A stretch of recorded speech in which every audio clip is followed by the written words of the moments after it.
something that is non-existent almost apart from the river. Calling it a religious site, there is nothing there.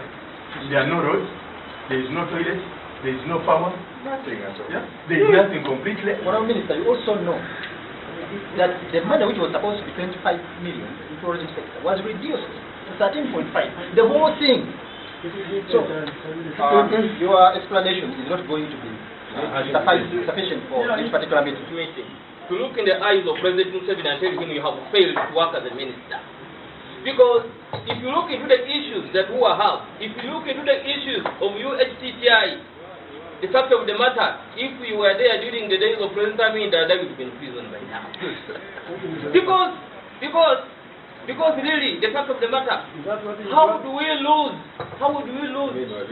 this money? You just need to get some understanding about the sector. Yeah. This sector means a lot. It's not about wild animals alone.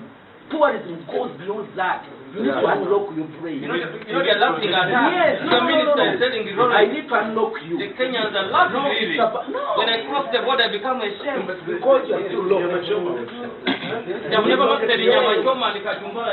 They do. I'm of the view that we have to give specific time frame to ensure that all that we require out of the ministry is tabled before the committee, before we go on the floor of Parliament to defend the budget of this ministry.